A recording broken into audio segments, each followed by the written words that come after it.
The Altarian flagship burned in the darkness of space. Warning lights flashed red across the bridge, turning every face into a mask of fear and exhaustion. The deep hum of the engines had long faded. Now, only the sound of failing systems filled the air, soft, dying beeps that sounded almost like a heartbeat slowing to its final beat. Commander Vel stood in the middle of the chaos. His tall frame was steady, but his eyes showed what everyone on the ship already knew: the war was lost. The hive was here. Through the cracked glass of the main viewport, Vel could see the sky filled with living nightmares. The hive ships were not metal and machine like his own. They were alive, massive, pulsing creatures of bone and flesh that glowed with sick green light. They moved like a swarm of monsters, feeding on anything that dared to resist.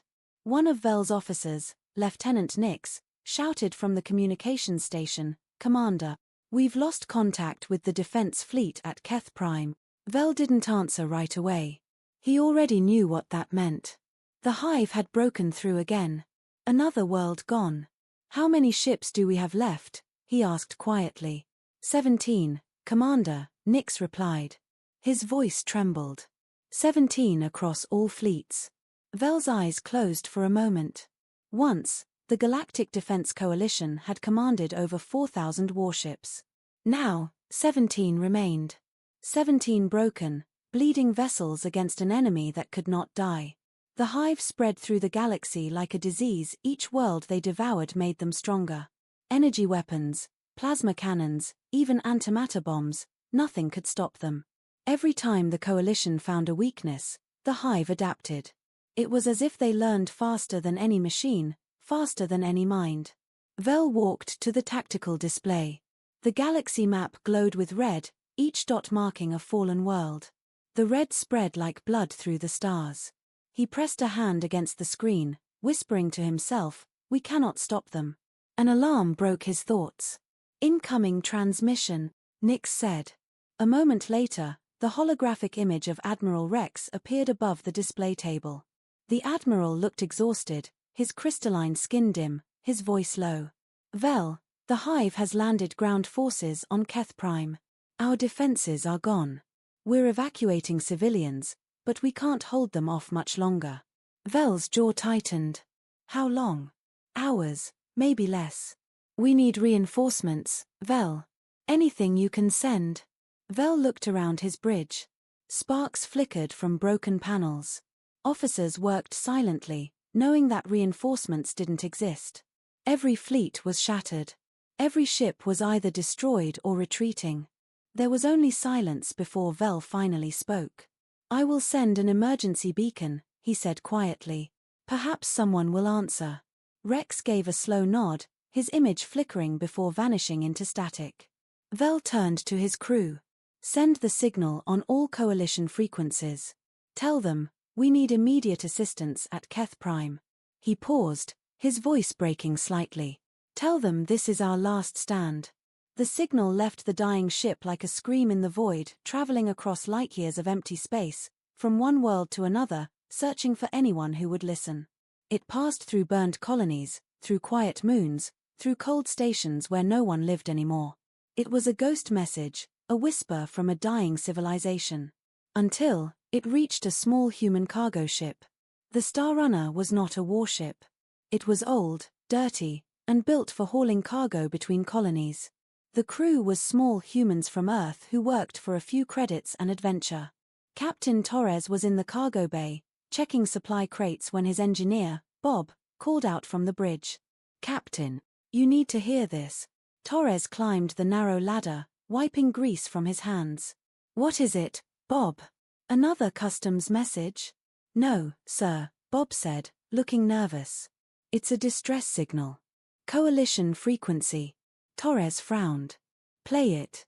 Static filled the speakers, then a voice, calm, tired, and full of despair. "This is Commander Vel of the Galactic Defense Coalition. The hive has broken through. Our fleets are destroyed. We need help. Anyone who hears this, please, answer us." The message repeated, broken by static and distant explosions.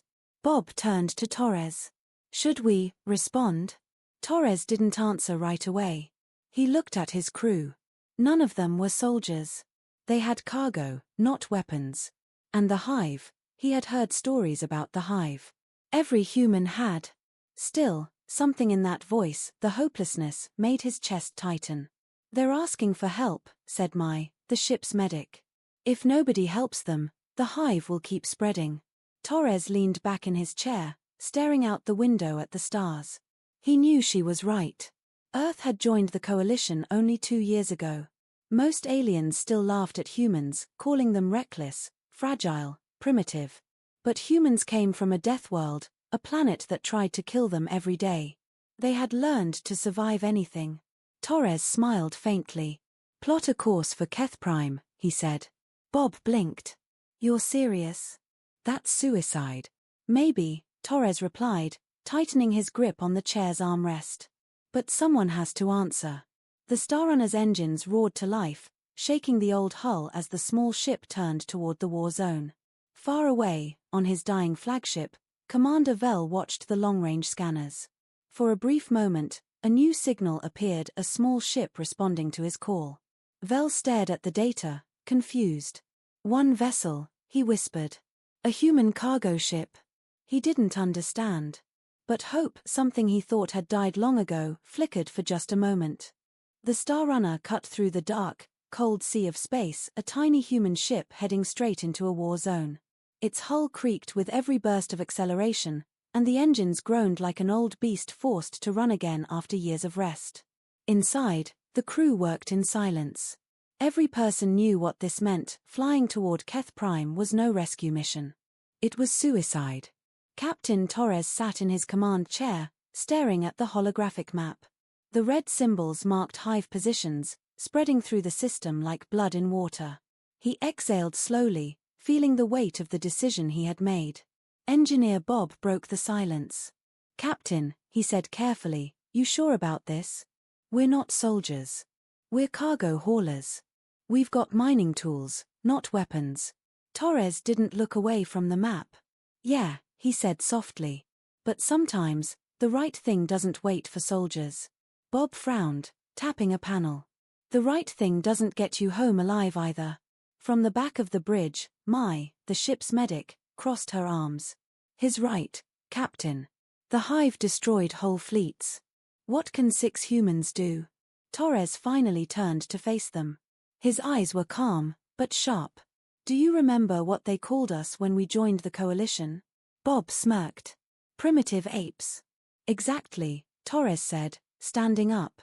They think Earth is just some small green world with dumb animals who learned to fly ships. They don't understand what it takes to live there. They don't know about the storms, the fires, the cold, the wars. They don't know what it means to come from a death world. The crew was silent. They had all grown up hearing that word, Deathworlders. At first, it had been an insult. Now, it was something else, a reminder of who they were. Torres smiled faintly. They wanted reinforcements. Let's show them what they got instead. The Starrunner shook as it entered the outer edge of Keth Prime's system. The stars around them flickered through clouds of dust and debris, the remains of ships that had already died here. Broken metal floated silently through the void. Scanning for life signs, said, adjusting the sensors. The display filled with red dots. Too many. Bob whistled softly. That's the hive, isn't it? Yeah, Torres said. That's the hive. He leaned forward in his chair. Plot a course for Commander Vel's signal. The ship moved cautiously, weaving through broken wreckage and the glowing remains of plasma fire. Then, through the darkness, they saw it, the Alterian flagship. It was massive, half of it torn open, leaking fire and air into space. Its hull markings were scorched, but the symbol of the Galactic Defense Coalition was still visible. This thing's barely holding together, Bob muttered. We can't dock. We'll get as close as we can, Torres replied. Open a channel. The radio hissed before a tired voice came through, Commander Vel's voice. This is Commander Vel of the Alterian Republic. Identify yourself. Torres straightened. This is Captain Torres of the Starrunner, human vessel, Earth origin.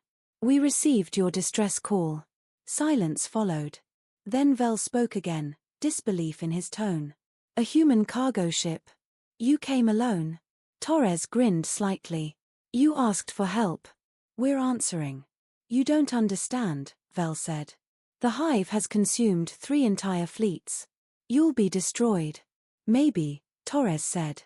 But we've got a few tricks left. The crew prepared quickly.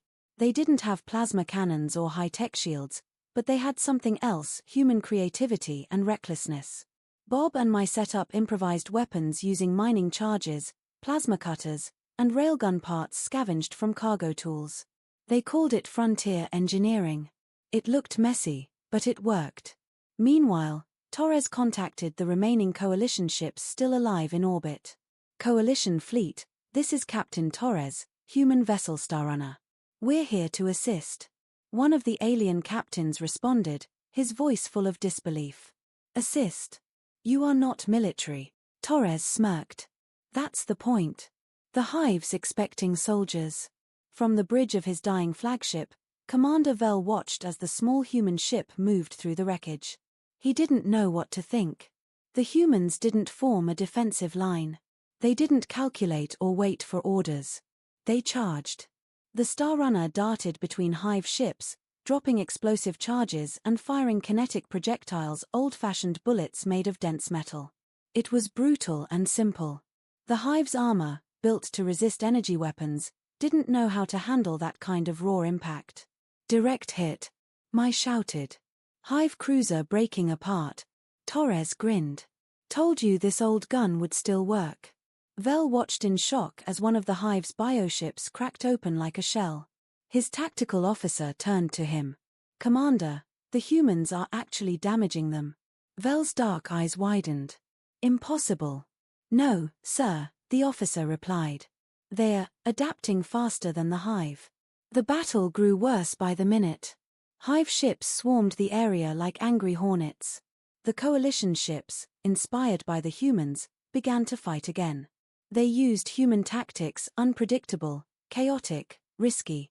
For the first time in months, the Hive hesitated. On the Starrunner, the lights flickered. The ship shook under enemy fire. Sparks burst from the ceiling. Shields down to 20%. Bob yelled. Keep firing. Torres shouted back. If they hit the reactor, we'll give them something to chew on. I turned toward him. Captain, we can't keep this up. Torres just smiled. We're not built for keeping up. We're built for fighting till the last breath. He pressed a button on the console. The ship's external speakers activated, sending a message across the Coalition frequencies. This is Captain Torres of the human ship Starrunner. You're not dead yet. You're Deathworlders now. Fight like it. Across the fleet, battered alien ships turned toward the enemy one last time. Missiles fired. Plasma beams cut through the dark. The humans had brought something the Hive had never faced before: fearless defiance. When the smoke finally began to clear, Vel's flagship was still standing. Barely. The human ship floated beside it, hull blackened, but engines still burning bright. Vel's voice came over the radio, softer now. Captain Torres, you came when no one else did. Torres chuckled weakly. Guess we don't know when to quit.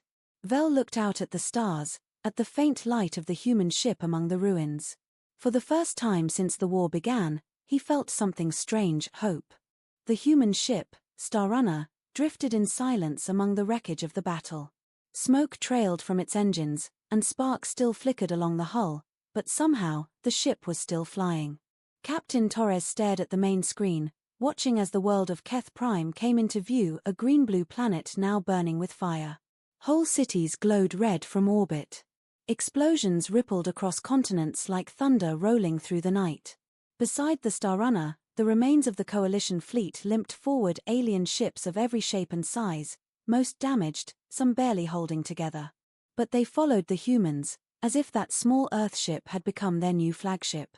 On the Alterian command bridge, Commander Vel could not stop watching the humans. He stood tall, his dark eyes fixed on the small human vessel ahead of his own. It was smaller than a single Hive drone, yet it had destroyed more enemies than his entire fleet had in weeks. Status report, Vel said quietly. His officer, Lieutenant Nix, replied, our shields are gone, Commander. Weapons are at 30%. But the hive seems to be falling back. The humans, he hesitated, they're leading the charge. Vel's expression softened. Leading, he repeated, almost in disbelief. He had fought alongside hundreds of species in his lifetime, disciplined, intelligent, cautious. But the humans, they fought like chaos itself. Every move was unpredictable. Every attack seemed reckless. And yet somehow, it worked. Vel turned to the main display. The hive ships were regrouping near the planet's orbit, forming a new swarm. Their largest ship, a massive bioorganic fortress, loomed like a mountain of flesh and metal, casting a shadow over Keth Prime. Vel's voice hardened. They are preparing another wave. Contact the human ship. On board the Star Runner, the radio crackled. This is Commander Vel of the Altarian Republic, came the voice. Captain Torres, we need to coordinate our attack. The hive fortress is gathering strength near the planet's surface. Torres leaned forward.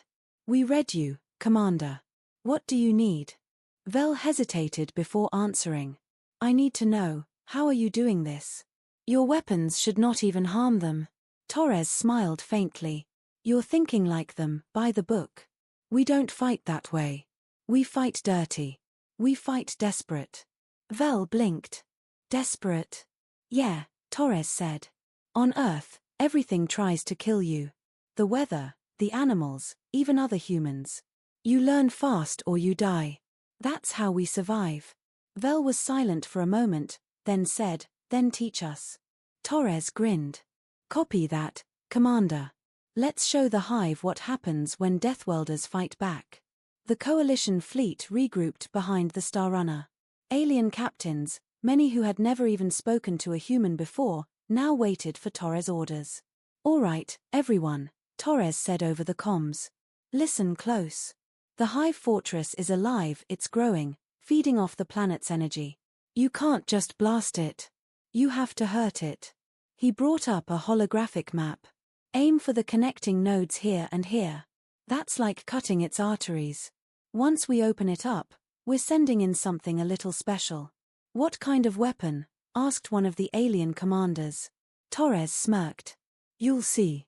Bob, the engineer, leaned over from the next console.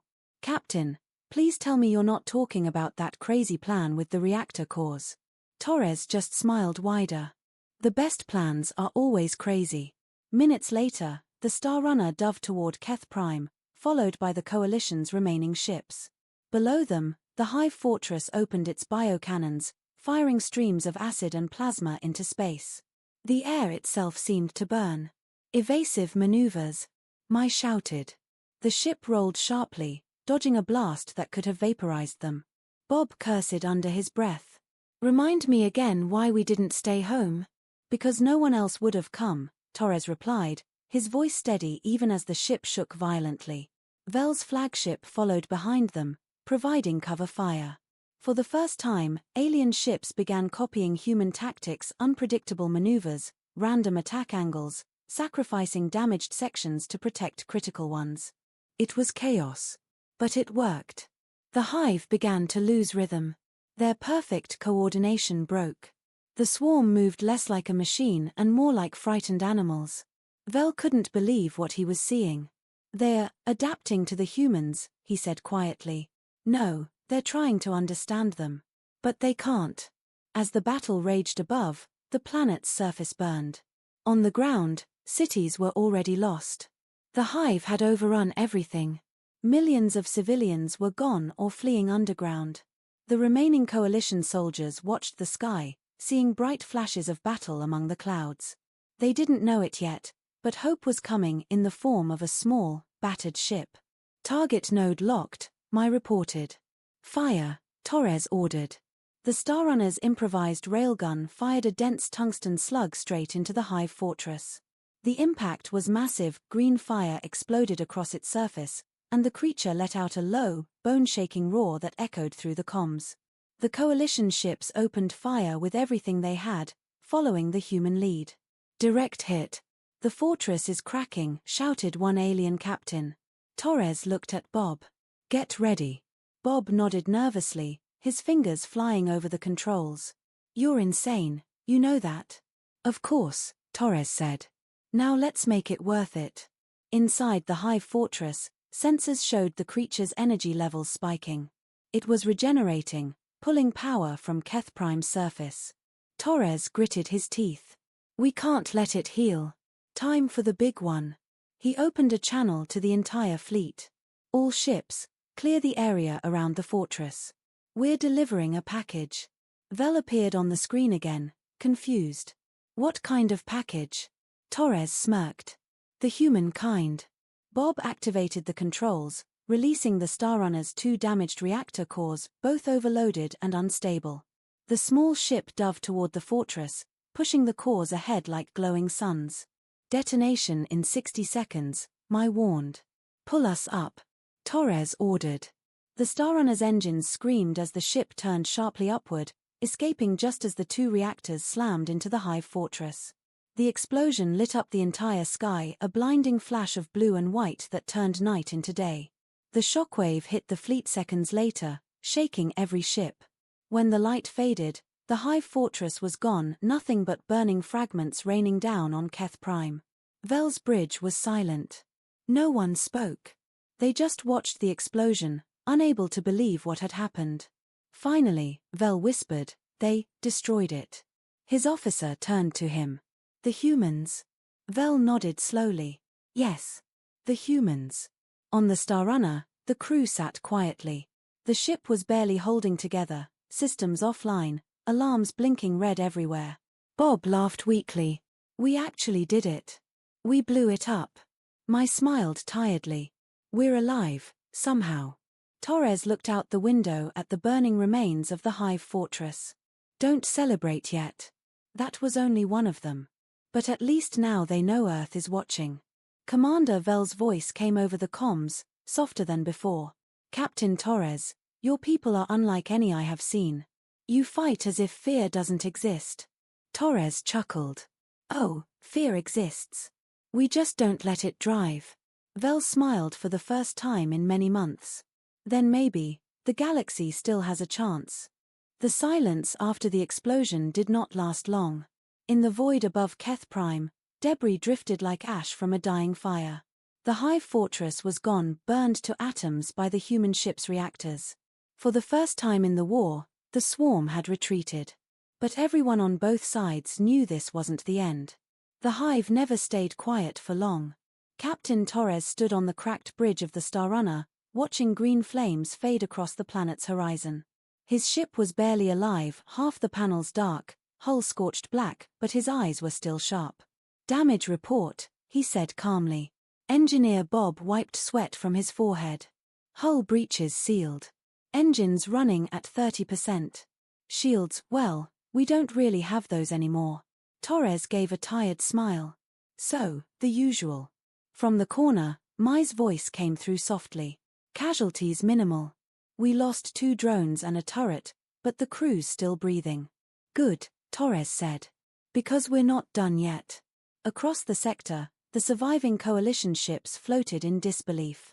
Alien captains who had once looked down on humans now stared at the small, battered vessel that had changed the course of the battle.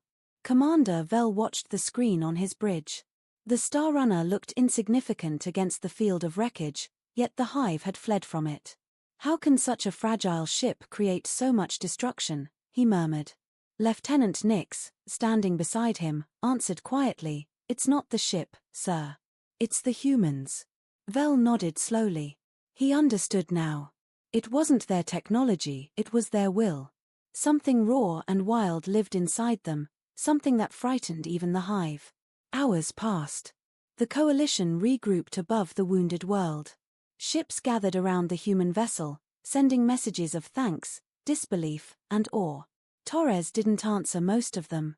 He was too busy planning what came next. "Captain," Bob said, "you realize we just painted a target on our backs, right? The Hive isn't done. They'll come back, and next time they'll bring friends." Torres looked up from his console. "Then we hit them first." Bob blinked. "You're serious?" "As a heart attack," Torres said. "We can't let them recover. They learn fast. If we give them time, they'll adapt again. We need to strike before they figure out what hit them. Mai frowned. With what fleet? Half of ours can't even fly straight. Torres smiled. Then we'll make them believe we have an army. A meeting was held aboard Vel's flagship, the first war council since the Hive invasion began. Representatives from a dozen species appeared as shimmering holograms. The air buzzed with uncertainty and tension. Commander Vel opened the meeting. The Hive fortress has been destroyed thanks to Captain Torres and his crew. But the Hive will return. We must prepare a counterattack before they regroup. A reptilian officer hissed in fear.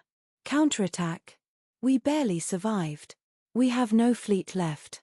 Vel gestured toward the humans standing beside him in the projection field. Torres nodded politely, hands clasped behind his back. Maybe we don't need a fleet, Torres said. We just need a plan they can't predict. And you think you can make such a plan? Asked another officer. Torres grinned. I don't think. I know.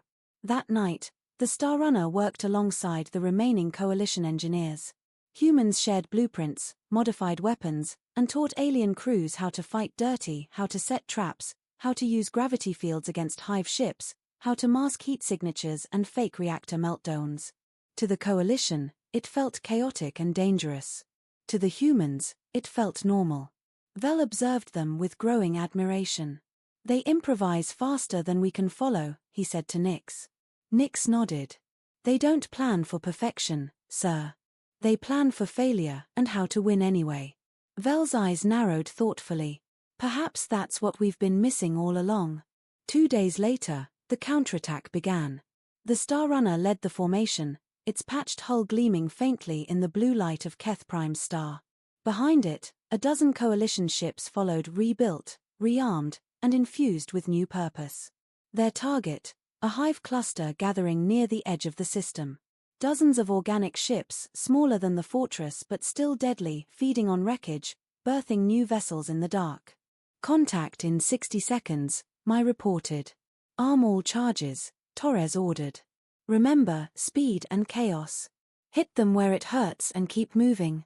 Bob chuckled nervously. You make it sound easy. Torres grinned.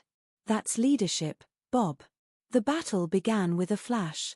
The Star Runner burst from hyperspace first, firing railgun slugs into the Hive formation before they could react. The coalition ships followed in broken formation, each moving unpredictably, weaving and turning like wild animals in a hunt. The Hive responded with fury. Green plasma and acid storms filled space, lighting up the dark like lightning across the stars. But the humans had taught the aliens how to fight differently.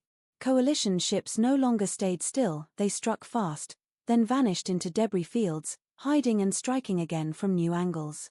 Vel's ship dove through a cloud of Hive drones, dropping explosive decoys that detonated in a chain of blue fire. His officers shouted in excitement. We're breaking their line. Torres' voice came over the radio. Keep the pressure on them, Commander. Don't let them think. For the first time in its existence, the Hive felt confusion. Their shared mind, once perfect and unified, began to fracture under the chaos. Humans didn't fight like prey. They didn't retreat when wounded. They attacked harder. Inside the Hive network, signals clashed. The collective mind shrieked in static and panic. These creatures from the Deathworld, they were not part of the pattern. They were something new. Something wrong. The Star Runner dodged another blast, rolling dangerously close to a Hive cruiser. Bob shouted, "That thing's going to eat us alive." "Not if we feed it first," Torres said, pushing a control lever. A pod detached from the ship's belly, filled with mining fuel and detonators. The pod was swallowed by the Hive cruiser. Seconds later, it exploded from the inside out. The shockwave sent the Star Runner spinning, alarms screaming. Mai grabbed her seat. "You're insane." Torres laughed. "And it's working." Across the battlefield, coalition ships roared with victory. The Hive formation was collapsing. For every human trick they tried to adapt to, the Deathworlders invented 3 more. Commander Vel's ship flew alongside the Star Runner. "Captain Torres, the Hive is retreating again. We have them." "Not yet," Torres replied. Let them run. We're going to follow them home. Vel hesitated. You want to invade their territory? Torres' tone was calm but deadly. They've been bringing the war to everyone else. It's time someone brought it to them. Vel stared at the human for a long moment before finally nodding. Then let us show them what fear feels like. As the fleet regrouped, Torres stood by the viewport, watching the last of the Hive ships disappear into hyperspace. His reflection stared back at him, tired, scarred, but alive. Mai walked up beside him. You really think we can beat them? Torres didn't answer immediately. His eyes stayed on the stars. No, he said finally. But we can teach them pain. And maybe that's enough. Behind him, the crew of the Star Runner cheered. Across the galaxy, Coalition broadcasts began spreading one message, simple, powerful, and terrifying to the Hive. The Deathworlders have arrived. The wreckage of the Hive fleet drifted across the void like dark snow. For the first time in years, the Coalition had won a battle and they owed it to the humans. But in war, victory always came with a price. The Star Runner was limping again. The ship's engines groaned as Captain Torres stood at the main console, his uniform stained with oil and blood. The bridge was filled with smoke and flickering lights. Bob coughed from behind a damaged panel. That's the last of the power cells, Captain. We'll be running on fumes soon. Keep her alive as long as you can, Torres said. We're not safe yet. Mai looked up from her screen. Hive signals are gone, for now. But something feels wrong. They never retreat this far. Not unless they're planning something bigger, Torres finished grimly. He turned to the window. Beyond the cracked glass, the stars were calm, too calm. It was the kind of silence that came before a storm. In orbit above Keth Prime, Commander Vel's flagship had become a temporary command center. Coalition ships floated in tight formation, repairing, regrouping, trying to understand what had just happened. Vel stood at the center of a crowded briefing room, surrounded by officers of every species. Holographic screens showed the battlefield, the Hive retreat, and the debris field glowing faintly with blue fire. We have proof the Hive can be defeated, Vel said. But they are not gone. We must assume they are adapting again. One of the officers, a scaled reptilian, hissed nervously. How do we fight something that learns faster than we can think? Vel glanced at the human beside him, Captain Torres, leaning against a wall, arms crossed. We fight like they do, Vel said. We evolve. The humans trained the Coalition in guerrilla tactics. They showed them how to use stealth, deception, and desperation as weapons. The aliens watched in awe as the humans turned damaged ships into traps, turned asteroids into mines, and used broken satellites as decoys. Where the Hive saw order, the humans brought chaos. But even chaos has limits. Days later, as the fleet prepared to strike another Hive nest, something strange began to happen. Communication signals warped. Radar screens flickered. Then every ship heard it. A voice. A single, cold voice, speaking in every known language. You kill our children. You burn our homes. You are nothing but noise. But noise can be silenced. The bridge went dead silent. Bob whispered, "Did that thing just talk to us?" Vel's expression hardened. The Hive has never spoken before. Torres clenched his fists. Looks like they're learning faster than we thought. Moments later, the first wave arrived. Dozens of Hive ships burst from hyperspace, but these were different. Sleeker. Smarter. Their movements weren't chaotic anymore. They moved with precision. Coordination. Strategy. The Hive had adapted, and they had learned from the humans. Explosions lit the dark. Coalition ships were ripped apart before they could react. Vel's command ship rocked violently. "All vessels, defensive pattern theta," he shouted. "It's not working," cried Nix. "They're anticipating every move." Vel turned to Torres' transmission on the holoscreen. "Captain, what do we do?" Torres' jaw tightened. "We stop thinking like soldiers." He slammed his fist on the console. "We think like survivors." The Star Runner dove into the chaos. It weaved through enemy fire, skimming close to Hive ships, drawing their attention away from the larger Coalition cruisers. Bob yelled, We can't take much more of this, Captain. Torres grinned through the sweat on his face. Then let's make our last run count. He hit the comms. Vel, pull your fleet back. We'll cover you. Vel's eyes widened. You'll be surrounded. Yeah, Torres said. That's the point. The human ship shot forward like a comet, dragging a dozen hive vessels in pursuit. Load the core charges, Torres ordered. Mai stared at him. Those are reactor charges, Captain. That's suicide. Torres didn't look back. I know. Bob swallowed hard. You planning to go out with fireworks? Something like that, Torres said quietly. If they want Deathworlders, let's give them hell. As the Star Runner charged through the enemy formation, Torres opened a transmission to all Coalition frequencies. This is Captain Torres of Earth. We're going dark. You get those civilians out. You finish what we started. And when they tell this story, make sure they know humanity stood its ground. Vel's voice came through, shaking. Torres, don't do this. There must be another way. There always is, Torres replied softly. But not today. The hive ships surrounded the Star Runner. Green plasma lanced across its hull, tearing through steel and flame. Inside, alarms screamed. Fires spread. The crew worked in silence, faces calm, eyes steady. Mai took her seat beside Torres. It's been an honor, Captain. Bob nodded. See you on the other side. Torres smiled faintly. You will. He pressed the final command. The ship's reactor flared white as sun born in seconds. The explosion consumed the hive fleet. One by one, the enemy ships disintegrated, their neural links burning out in cascading fire. The shockwave rippled across the void, shaking even the distant Coalition vessels. And then, silence. Only drifting light remained where the Star Runner had been. On the flagship, Commander Vel stood frozen, eyes wide with disbelief. Did they? Nix began, but couldn't finish. Vel lowered his head. Yes. They're gone. The entire bridge went silent. Even the machines seemed to pause. Then, from the static of the radio, a single, broken signal came through. A voice, faint, human, laughing softly.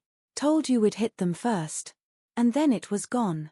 Days later, the Coalition held a ceremony above Keth Prime.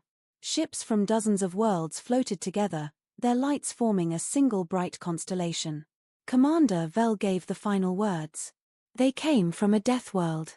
A place so hostile that even their plants try to kill. And yet, they fought not for power, not for conquest, but for hope. Today, the galaxy stands because of them. The Deathworlders showed us what it means to survive. Vel looked out the viewport, his voice softening. They called for help, but what they got were legends. The stars had never seemed so quiet.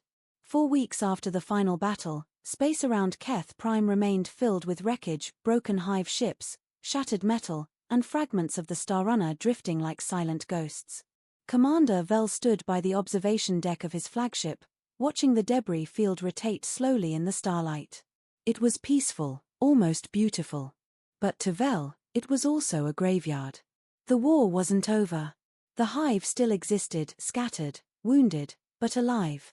Yet for the first time in history, they had retreated. No one knew what was left of their mind network, or where their queen had gone. The hive had vanished into the dark edges of space. Some called it a victory. Vel called it a warning. The Coalition was rebuilding. New ships, new commanders, and a new way of thinking. Everything had changed after the humans came. The old strategy of order and precision was gone. Now, every fleet trained to fight like Deathworlders, unpredictable, relentless, fierce. Entire academies began teaching human tactics. Simple ideas, but powerful. Adapt. Improvise. Never give up. Even the most disciplined species learned to think with chaos, to laugh in the face of death, to strike when there was no chance left. Humanity had rewritten the rules of war. One quiet evening, Vel sat in his quarters, looking at an old data pad. On it was Captain Torres's final transmission, cracked, distorted, but still clear enough to hear his voice. You finish what we started, and make sure they know humanity stood its ground.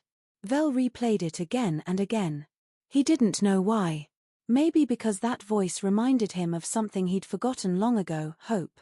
For centuries, his people had believed courage was found in control. The Deathworlders had shown him courage was born in chaos. A few weeks later, the Coalition began receiving strange reports. Hive ships were being destroyed on the Galactic rim. Outposts found burned husks drifting in deep space, acid scars cooling on their hulls. But there were no fleets nearby. No records of engagement. No survivors. Vel's bridge officer handed him a tablet one morning. Another hive nest destroyed, sir. Same pattern as the last 3. No energy signatures, no life signs. Vel frowned. Who's doing this?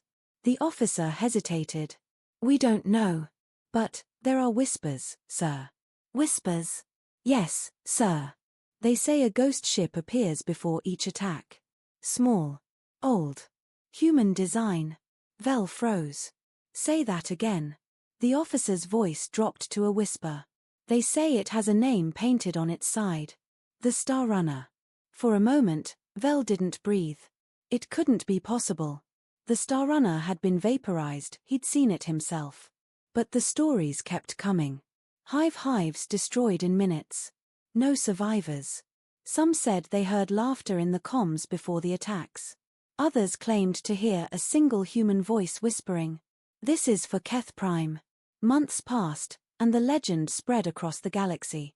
The ghost of the Deathworlders, they called it. Some said it was an automated warship running on revenge protocols. Others believed it was the surviving crew, somehow alive in the void. And a few whispered that it wasn't a ship at all, but something else. Something humanity left behind. Vel didn't know what to believe. But deep down, in the quiet hours between battles, he sometimes thought he could feel it too, a faint tremor through the stars, like the echo of a heartbeat. The hive eventually returned, but they were different. Cautious. Fragmented.